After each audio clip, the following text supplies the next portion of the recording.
తెలంగాణ రాష్ట్రం ఏ విధంగా ఉంది? ఈ 1 ఇయర్లో ఏం జరిగింది? అసలు నిజంగా తెలంగాణకి ఇటువంటి పరిపాలనలో న్యాయం జరుగుతుంది అనుకుంటున్నారా? ఎక్కడ వెనుకబడుతోంది Congress party? Reserve bank of India నిన్న ఈరోజు ఒక హ్యాండ్ బుక్ విడుదల చేసింది. హ్యాండ్ బుక్లో తెలిసిపోతుంది అసలు 2014 తెలంగాణ ఏంది, ఇప్పుడు తెలంగాణ ఏంది అనేది. 2014లో ఎట్లాంటి పంటలు పడినాయి, 2014లో కెపాసిటీ ఏంది, ఇప్పుడు ఏ రకంగా ఉందనేది.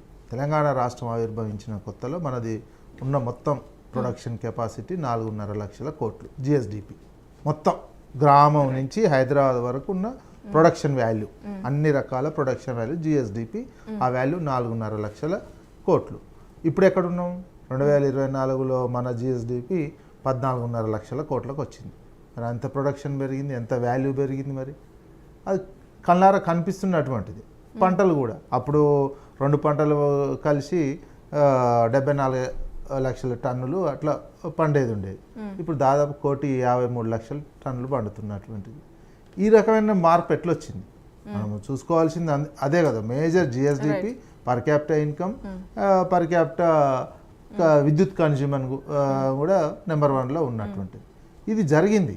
తెలంగాణ అంతకుముందు ఏమనేవాళ్ళు, సమైక్యవాదులు కానీ సమైక్య చంద్రబాబు అనుకూలంగా ఉన్నోళ్ళు, అనుచరులు, మీకు పరిపాలించుకోరాదు, ఏం చేసుకోరాదు అని హేళన చేసినటువంటి సిచ్యువేషన్ తెలంగాణ ఉద్యమ సమయంలో. వచ్చిన తర్వాత వాళ్ళకంటే ఆంధ్ర కంటే ముందు పడిపోయింది. ఈ 1 ఇయర్లో ఏమవుతుంది మరి ఈ 1 ఇయర్లో అంతే వేగంగా వెళ్ళాలి కదా. కానీ కొంత డిఫరెన్స్ ఉంది కదా విజయ్ కుమార్ గారు. ఇంతకు ముందు మిగులు బడ్జెట్ తో ఇచ్చారు ఖచ్చితంగా తెలంగాణ ఫామ్ అయినప్పుడు.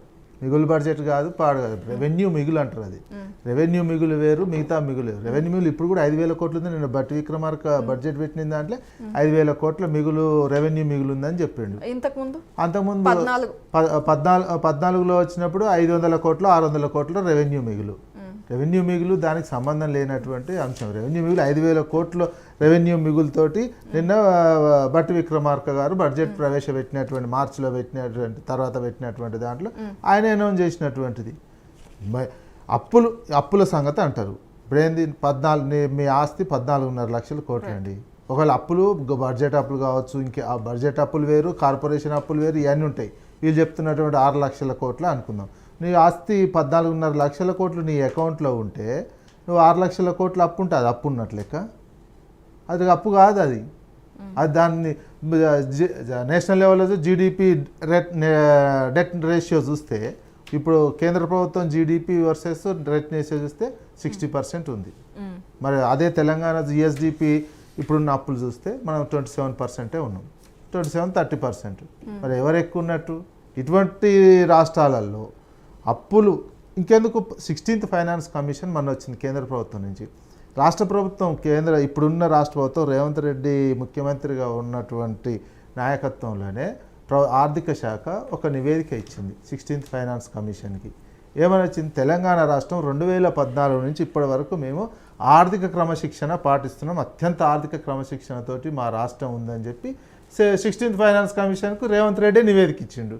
మరి ఇక్కడ కాంగ్రెస్ పార్టీ వాళ్ళు ఇట్లా మాట్లాడే వాల్యూ లేదు. చూడాలంటే చూసుకోవచ్చు. 16th ఫైనాన్స్ కమిషన్కు రాష్ట్ర ప్రభుత్వం ఇచ్చిన నివేదిక, అది అఫీషియల్. ఈ అఫీషియల్ అంతా ఇట్లా పెట్టుకొని ఊరికైనా గాలి మాటలు మాట్లాడేసి ఇష్టం ఉన్నట్టు అంటే కుదరదు. నువ్వు ఈ 1 ఇయర్ నుంచి ఏం చేసినావు? మరి ఈ 1 ఇయర్ కాలంలో ఇమీడియట్గా ఎందుకు ఆదాయం పడిపోయింది? ప్రభుత్వ ఆదాయము మొన్ననే ఫస్ట్ క్వార్టర్కి, ఫస్ట్ 6 నెలలకు సంబంధించి, ఫస్ట్ 3 నెలలకి, తర్వాత ఈ 6 నెలలకు సంబంధించినటువంటిది చూస్తే అనుకున్న దానికంటే 39% వచ్చింది. పోయిన 6 నెలలతో పోలిస్తే, గత ఆర్థిక సంవత్సరం 6 నెలలతో పోలిస్తే 6% తగ్గిపోయింది ఆదాయం. ఎందుకు తగ్గిపోయింది?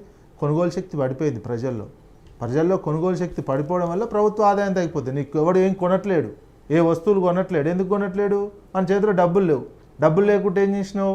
హైడ్రా అని తీసుకొచ్చినావు, కూల్చివేయగానే ఎవడన్నా చేతిలో డబ్బులు ఉండి కొనాలన్నా కొనకుండా చేసేసినావు. ఇంకో దగ్గర పంటలు పండకుండా చేసినావు. కావాల్సినటువంటి విద్యుత్ లేకుండా, కావాల్సిన రైతు భరోసా లేకుండా పంటలు పండకుండా చేసినావు, వివిధ రకాల పంటలు. అందుకని కొనుగోలు శక్తి పడిపోయింది. ఎట్లుంటుందో ఏందో అని చెప్పి ఏ రంగంలో కూడా కొనుగోలు శక్తి పడిపోగానే ప్రభుత్వ ఆదాయం పడిపోయింది. ప్రభుత్వ ఆదాయం పడిపోతే వీళ్ళు ఎక్కడ ఇవ్వట్లేరు. ఇక అప్పుల కోసం తీసుకుంటున్నటువంటిది. 1,00,000 కోట్లు, దాదాపు 1,00,000 కోట్లు ఈ ఏడాది కాలంలోనే 1,00,000 కోట్లు అప్పు చేసినటువంటి అప్పు చేసి ఏం చేశారు? సరే ఆ 1,00,000 కోట్లు అప్పు చేయడం తప్పు కాదు. అప్పు చేసి ఒక ప్రొడక్టివిటీకి సంబంధించినటువంటి ఏదైనా నువ్వు ప్రాజెక్ట్ కట్టినవా, ఏదైనా నువ్వు పెద్ద కంపెనీ గవర్నమెంట్ తరపున పెట్టినవా? ఏది లేదు. అంటే వడ్డీలు చెల్లించడానికే వెళ్తోంది. వినండి, వడ్డీలు చెల్లించాలంటే గవర్నమెంట్ ప్రాసెస్ 1900 స్వతంత్రం వచ్చిన కాంచి స్వతంత్రం రాకముందు కూడా ఏ ప్రభుత్వం ఉన్నా గత ప్రభుత్వం చేసిన అప్పులకి అది కంటిన్యూషన్ ప్రాసెస్. అది వీళ్ళు గత ప్రభుత్వం ఆపేసిపోతే తీసుకున్న డబ్బుల్లో సగం వరకు అటే వెళ్తోంది. నీ చేతనేంది? నువ్వు అప్పు చేసి సంపద క్రియేట్ చేసి ఆస్తి క్రియేట్ చేసి కొనుగోలు శక్తి పెంచి నీకు ఆదాయం పెంచాలి. ఆదాయం పెంచకుండా అప్పులు కడుతున్నా అంటే దానికి రీజన్ లేదు కదా. ఏ ప్రభుత్వాలైనా అట్లే చేసినాయి.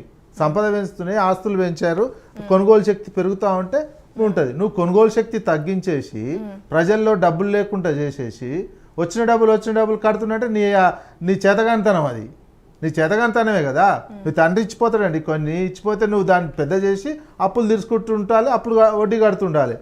వచ్చిన ఆదాయం నేను కట్టేస్తా అంటే నువ్వు చేతగానితనమే కదా. అది గట్ని అని చెప్పుకోవడం అంటే నీ చేతగానితనం. అన్ని అప్పులే కడుతున్నా అంటే నువ్వేం ప్రొడక్షన్ చేయట్లేవు, ఏం ఆదాయం క్రియేట్ చేయట్లేవు. ఆదాయం క్రియేట్ చేస్తే నీకు అప్పులకు దానికి సంబంధమే ఉండదు అసలు. అది కంటిన్యూషన్ ప్రాసెస్. వడ్డీలు కట్టడం అనేది ఆ వడ్డీలు మేమే అంతకుముందు ప్రభుత్వం కట్టట్లేదు, గత ప్రభుత్వాలు కట్టట్లేవు, ఈ ప్రభుత్వం వచ్చినాకనే కడుతున్నాం అని బిల్డప్ ఇవ్వడం అనేది అది తప్పైనటువంటిది. నువ్వు మీరు ఆదాయం పెంచండి. ఆదాయం ఎందుకు పెంచలేకపోతున్నారు? నువ్వు ఎందుకు ఇప్పుడు ఏంది ఐసిఐసిఐ బ్యాంకుకు తాకట్టు పెట్టి భూములు తాకట్టు పెట్టి 10,000 కోట్లు తీసుకురావాలనేది. భూములు తాకట్టు పెట్టి తీసుకొస్తే అయిపోద్దా 10,000 కోట్లు? ఏది రైతు భరోసా కోసం తీసుకురావాలని అనుకుంటున్నావు. నువ్వు అయ్యే చేస్తున్నావు తప్ప నీకు ఆదాయం లేదు, పెంచలేకపోతున్నావు. నీకు పెట్టుబడులు తీసుకురావడం కావచ్చు, ఇంకేదైనా కావచ్చు, ప్రొడక్షన్ యాక్టివిటీ నీకు కూలగొడతా ఉంటే ఎట్లా వస్తుంది ఆదాయం? నీకు ఎగ్జాంపుల్స్ మన హైదరాబాద్ అనేది రియల్ ఎస్టేట్ వ్యవసాయం తర్వాత, తెలంగాణ వ్యవసాయం తర్వాత అత్యధికం ఆధారపడి జీవిస్తున్నటువంటిది రియల్ ఎస్టేట్. రియల్ ఎస్టేట్ అంశం మొత్తం దెబ్బతిన్న తర్వాత ఆదాయం పడిపోకపోతే ఉంటుంది. ఒక్కొక్క కంపెనీలో 100,000 మంది పనిచేసే వాళ్ళంతా రిటర్న్ వెళ్ళిపోయారు. పని లేక లేదు, డెవలప్మెంట్ లేదు, కొనుగోలు లేదు, అయిపోయింది. మొత్తం పడిపోయినటువంటి సిచ్యువేషన్. ఒక ముఖ్యమంత్రి దివాలా తీసినాం అంటే అంటే అది ఖచ్చితంగా ఏదన్నా పథకం ప్రకారం జరుగుతుంది అనుకుంటున్నారా, లేకపోతే రియల్ ఎస్టేట్ పడిపోతుంది అనే అవగాహన లేకుండా జరిగిందంటారా మీ అనాలిసిస్? మెయిన్ కాన్సెప్ట్ వాళ్ళు 1,50,000 కోట్లు అప్పు తీసుకురావాలి, అందులో కమిషన్ తీసుకోవాలి. అది కాన్సెప్ట్. రియల్ ఎస్టేట్ దెబ్బతింటే వాళ్ళకేం మామూలు వాళ్ళకి సమస్య తప్ప వాళ్ళకేం సమస్య ఉంటుందండి? ఆయనకు వ్యక్తిగతంగా సమస్య ఉండదు, ముఖ్యమంత్రికి కానీ వాళ్ళ మంత్రులకు కానీ పెద్ద లీడర్లకు ఎవరికి సమస్య ఉండదు. సమస్య ఎవరు? సామాన్యులు అవుతారు. కొనుగోలు శక్తి పడిపోద్ది, నేను రాష్ట్రం దివాలా తీసిందని ఆయన చెప్పుకుంటుండు కదా. రాష్ట్రం దివాలా ఎవరైనా చెప్పుకుంటారా? ఎవరన్నా తండ్రి ఒకవేళ ఉంటే ఇంట్లో నేను దివాలా తీసినా అని చెప్పుకుంటే ఇంటి పక్కోడు ఎవడన్నా చూస్తాడు? అని చూడని కూడా చూడు ఎవడు పక్క వైపు కూడా. అంటే గత ప్రభుత్వ హయాంలో జరిగిన తప్పిదాల వల్ల ఏం తప్పిదాలు ఇప్పుడు ఇట్లా ఉన్నాము అనేది రేవంత్ రెడ్డి గారు కన్వే చేయాలనుకుంది. గత ప్రభుత్వ తప్పిదాలు చేస్తే సరిదిద్దుతాం అనే కదా మీరు వచ్చింది. మీరు ఏంది మేనిఫెస్టోలు ఏం చెప్పారు? మేము 60 ఏళ్ళు పరిపాలించినాము, మాకు అణువు తెలుసు, ఎంత అప్పు ఉందో తెలుసు, ఎంత ఏముందో తెలుసు, మేము వచ్చి అట్లా క్షణంలో చేసేస్తామనే కదా చెప్పింది.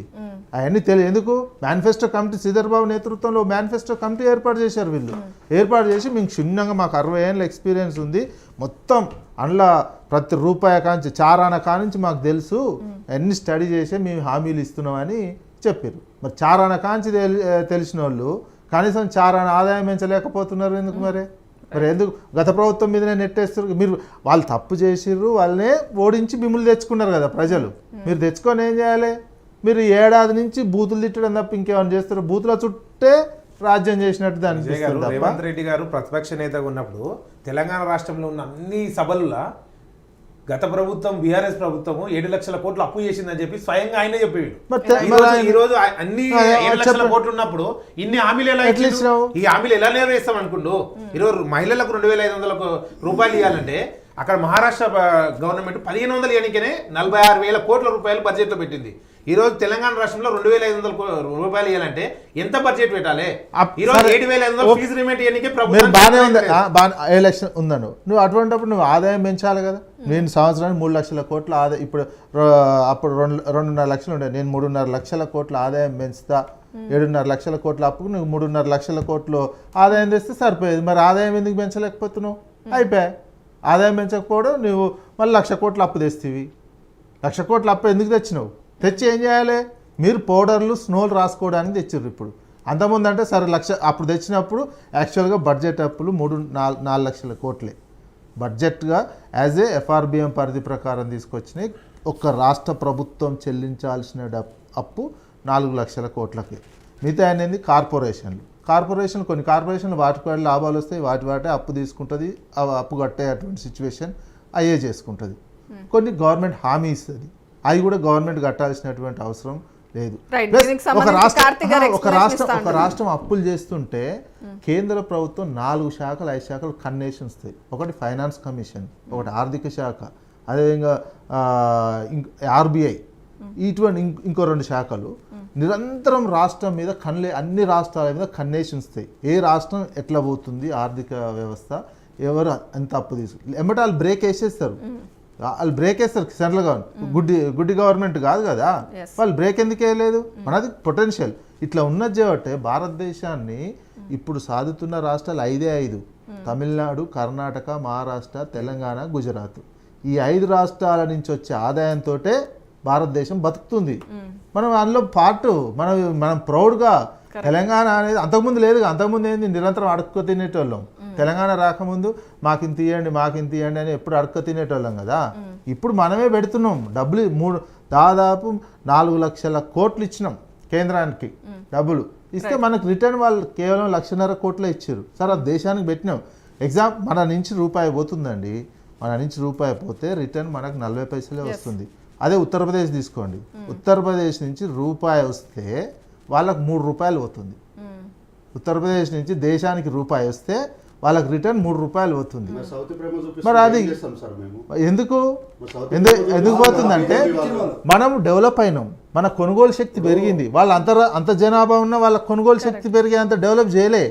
మనం అంత డెవలప్ అయినాం, మనం గర్వంగా ఫీల్ కావాలి. వీళ్ళు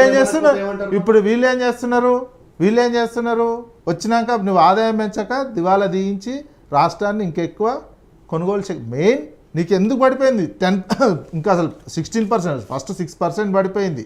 ఇక యాక్చువల్గా నువ్వు 16% రావాలి, ఇంకా 20% పెరగాలనుకుంటే నీకు 6% ఇంకా తగ్గిపోతే 16% తగ్గిపోయింది నీ ఆదాయం.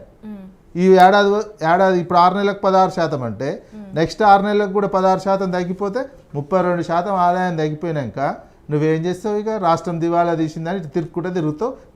అవన్నీ దివాలా తీసిందంటే ఎవడన్నంటే బాగుండదని బూతులు ముందు వేసినావు. ఇప్పుడు బతుకమ్మ లేకుండా చేసి దాని చుట్టే 6 నెలల ఏడాది తిరగాలి. అంత మీడియా కానీ ప్రజలు కానీ దాని మీదే చర్చించుకోవాలి. ఇక రైట్ కార్తిక్ గారు, మేడం అప్పులు 4 లక్షల కోట్లు మిగతా కార్పొరేషన్లకు వెళ్ళి తెచ్చినామని అన్నారు.